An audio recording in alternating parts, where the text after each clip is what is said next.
हर हर महादेव। जय जय श्री राधे। बोलो वृंदावन बिहारी लाल की जय।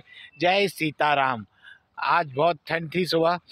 नाक भी बंद हो गई है, सर भी दुखने लगा था ठंडी हवा से, इसलिए हम पूरा सर मुंह पैक कर कर आए और हम पौधा लेने आए हैं। और हम आपको आज ऐसे चमत्कार दिखाएंगे जिसकी आप कल्पना भी नहीं कर सकते। इस पूरी यात्रा में हम बरगद के पौधे ढूंढ रहे थे, लेकिन बरगद के पौधे इतने आसानी से नहीं मिल पाते हैं। लेकिन प्रभु ने इस तरीके से छप्पड़ फाड़ के दिए, तो आज वो स्थान दिखाएंगे कि एक बीच शहर के अंदर ऐसे हमने स्थान तो बहुत देखे, लेकिन इतने बरगद के पेड़ कहीं नहीं। जैसे वृंदावन में गोवर्धन है और उसकी हम सब परिक्रमा करते हैं जाकर, उसी प्रकार भगवान ने हमें बरगद के पेड़ की बहुत इच्छा शक्ति थी कि हम उसको कम से कम 150-200 करीब इस यात्रा के अंदर बरगद के पौधे लगाएं। लेकिन ईश्वर की ऐसी लीला हुई कि उन्होंने गोवर्धन पर्वत पर ही हमें बरगद के पौधे दिए, और इतने पौधे दिए कि जो प्रतिदिन आपको जो दिख रहे हैं बरगद के पौधे लगाते हैं, हम उसी स्थान पर आ गए हैं। और हम वो स्थान भी आपको दिखाएंगे जहाँ से भगवान ने हमें बहुत सारे बरगद उत्पन्न किए, और उसी गोवर पर्वत पर ही उन्होंने हमें बरगद के पौधे दिए हैं। और हम उसको दिखाएंगे कि आपको कि कहाँ पर है। आइए चलते हैं। आ गए हैं, अब हम आपको दिखा रहे हैं वो गोबर का ढेर जहाँ पर उसको खाद के रूप में डाला गया था। लेकिन हमने ऐसे गोबर के ढेर और खाद के कभी देखे, लेकिन आज तक हमने उसमें बरगद के पौधे नहीं देखे थे, और अब हम आपको वो दिखा रहे हैं। ये देखिए, एक ढेर ये है और एक ढेर ये है। इस पर इतने सुंदर सुंदर, इतनी अच्छी नस्ल के बरगद के पौधे आए। ये देखिए, ये ढेर सारे बरगद के पौधे। ये देखिए, ये आपको झुंड के झुंड दिखेंगे, और बदकर साथ में है। ये देखिए छोटे छोटे बरगद, देखिए निकलते ही जा रहे हैं। मतलब ऐसी कृपा हुई कि हमें बरगद पे बरगद की मिलते जा रहे हैं। आइए हम और दिखाते दूसरे पर्वत पर। ये देखिए, ये बरगद, ये बरगद, ये बरगद, ये बरगद, ये बरगद, ये बरगद, ये बरगद, ये बरगद, ये बरगद, और ये बरगद, ये बरगद, ये बरगद। मतलब आप देख रहे हैं इस पूरी यात्रा में हमने ऐसे कई ढेर देखे, लेकिन और 20 शहर के अंदर इतने बरगद हमने नहीं देखे। इतनी यात्रा करी, इतने पौधे ढूंढे, इतने ऐसे ऐसे स्थान से हमने पौधे निकाले, लेकिन हमें ऐसे कहीं पर भी ऐसे बरगद दिखाई नहीं दिए।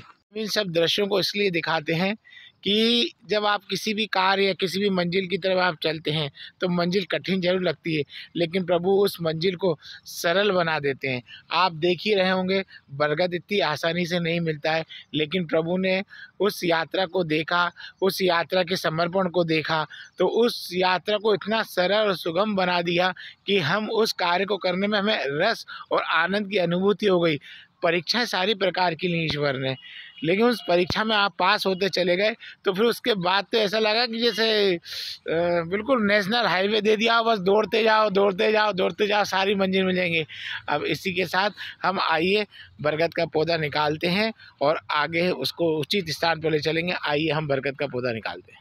को निकालना भी इतना आसान नहीं होता है। पौधे के स्वभाव को पौधे से आज्ञा मांगनी पड़ती है कि प्रभु जी, हम आपको उचित स्थान पर ले जाना चाहते हैं, क्या आप हमारे साथ चलेंगे? तो फिर मन के भाव से चर्चा करनी पड़ती है, एक से दूसरे से बात करनी पड़ती है, और फिर हम उस पौधे की तरफ चलते हैं। ये है पौधे, ये देखिए, 1 2 3 4। तो ये जो पौधे हैं, आज हम इन पौधों को, चारों पौधों को लेके चलेंगे, और ऐसे स्थान पर कि देखिए आपको ये ऐसे ऐसे जड़ से हैं, और इनकी जड़ बड़ी भांति भांति तरीके की निकली होती है, और बड़े सरलता से निकालना पड़ता है, क्योंकि ये इसकी जड़ और पीपल की जड़ में बहुत अंतर होता है। ये जड़ बहुत कोमल है। ये हमारा औजार है, और इस औजार के माध्यम से, और ये साधन है जिसमें हम इनको लेके चलेंगे, इनकी खाद को भी लेके चलेंगे और लेके चलते हैं। आइए हम किस तरीके से निकालते हैं, दिखाते हैं। बरगद का पौधा है, अब इसको किस तरीके से इसकी जड़ें जा रही हैं, ये देखिए आप। पहले इसके स्वभाव को समझना पड़ता है, क्योंकि इसकी जड़ बहुत लंबी लंबी दूर तक जाती हैं, उसको पता नहीं चलता हमको कि कहाँ कहाँ जड़ जा रही है, लेकिन उसके स्वभाव को ये देखिए, ये निकला, ये देखिए ये, लेकिन ये अभी निकला नहीं है, इसका तो ये एक छोर दिख रहा है, लेकिन इसके कई क्षेत्र में फैला के रखा होगा। अभी पहले हम इसको एक स्थान से गड्ढा करेंगे, फिर इसके आप बताते हैं। देखिए बरगद की जड़, अभी ये बरगद की जड़ बड़ी डिफरेंट तरीके से ज़मीन के अंदर जाती है। जिस तरीके से एक बोरिंग का पाइप जाता है ज़मीन के अंदर और नीचे जल का कुंड होता है और वहाँ से पानी खींचता है, उसी प्रकार ये बरगद की जड़ बहुत मुलायम रहती है। जिस प्रकार इसका स्वभाव होता है कि दूध रहता है, इसकी जड़ों तक में दूध का एहसास होता है।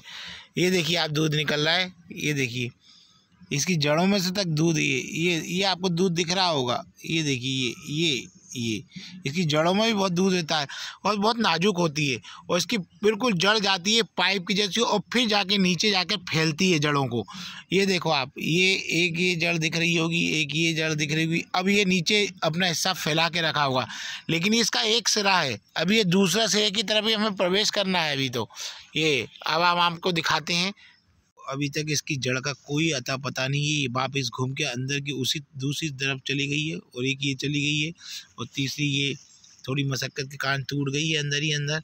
अब आप बताइए इसको निकालना कितना कठिन है, दिखता सरल है लेकिन कठिन है। हम आपको निकालने के उपरांत दिखाते हैं। अभी देखो, अभी निकल रहा है, अभी देखो हल्के में उसको क्षति हो जाती है, हल्के में बहुत ऐसा लगता है, समझ लो दिखने में जड़ है, पूरा दूध है, दूध मतलब उसका स्वभाव बिल्कुल दूध के समान है, बिल्कुल स्वभाव उसका दूध के समान है। ऐसा लगता है कि प्रभु ने इसमें जो दूध का स्वभाव दिया है वो आश्चर्यचकित दिया है।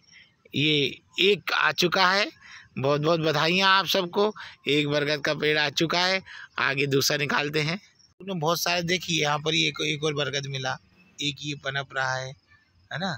तो बहुत सारे प्रभु ने दिए हैं, देख प्रभु की कृपा बहुत है। तब मैं वो निकल आए हैं, एक और ये निकल आए हैं पेड़, और ये इसका थोड़ा सा जड़ का घुमावदार हो रहा है, बार बार वो हमें गोल गोल चक्र जैसे घुमा रहे हैं। ये देखो अब बाजा के नीचे फैल गया है। अभी पहले हम इसको निकालने की कोशिश करते, निकल आए आखिर। ये देखिए बड़ी अजीबोगरीब जड़, नीचे थोड़ी क्षति हुई, ये देखिए आप, ये थोड़ी जड़ को क्षति हुई है, लेकिन प्रभु सब ठीक कर देंगे। ये आ गए हैं पौधे। चलिए उचित स्थान की तरफ हम इन पौधों को लेके चलते हैं। पौधे निकाल लिए हैं। अब जिस खाद में ये लगे थे, जिस गोबर पर्वत पर लगे हुए थे, अब हम उसका गोबर भी लेके चलेंगे, जहाँ लगाएंगे उनके साथ ये हम मिलाकर लगा देंगे। और ईश्वर की ये लीला है, और इस लीला का अब हम सब आनंद ले रहे हैं। चलिए हम खाद को इसमें डालते हैं। ये भरी, ये डाली। चलिए फाइनली हमारा काम हो चुका है, पौधे निकल चुके हैं, ये पौधे रख लिए गए हैं, औजार भी रख लिया गया है, और अब हम यहाँ से प्रस्थान करते हैं उचित स्थान की ओर, जहाँ ये बरगद के पौधे लगाए जाएंगे। आज चलिए, आज चतुर्मास के 98 दिन का अखंड व्रत जो चल रहा है 119 दिन का, उसमें आज 98 दिन है। आज हम उचित चलते हैं पौधारोपण की तरफ। जय जय श्री राधे, जय जय श्री राधे। बोलो वृंदावन बिहारी लाल की जय। आज चतुर्मास के 98 दिन पूर्ण हुए और आज का पौधारोपण संपन्न हो चुका है। आज 4 बरगद के पौधे लगाए गए और आज तो अजीब लीला हुई, और वो लीलाओं का आनंद ही आनंद होता गया। गड्ढे पे गड्ढे खुदते गए, लेकिन नीचे मिट्टी हमें प्रॉपर नहीं मिली, और हमारा मन हृदय उसको स्वीकार नहीं कर रहे थे कि यहाँ पौधे लगाएं। फिर दूसरा गड्ढा खोदा, तीसरा गड्ढा खोदा, तब जाके स्थान मिला। आज प्रभु की लीलाओं का आनंद आया। उनको कुछ श्रम ज़्यादा कराना होगा शरीर के स्वस्थ रहने के लिए, ये उनकी लीला है, उनका आनंद लेते हैं। और आज चतुर्मास के 98 दिन की यात्रा समापन की ओर है। पौधारोपण हो चुका है। आज बालिका के द्वारा पौधा लगाया गया। जो स्कूल जा रही थी उसने कहा मेरे हाथ से भी एक पौधा लगाने की मेरी इच्छा है, तो मैंने कहा आइए चलिए हम आपके हाथ से पौधा लगवाते हैं। और इसी के साथ हाथ हिलाते गाते हुए बाके बिहारी जी की लाल की जय करते हुए जय जय श्री राधे बोलो वृंदावन बिहारी लाल की जय।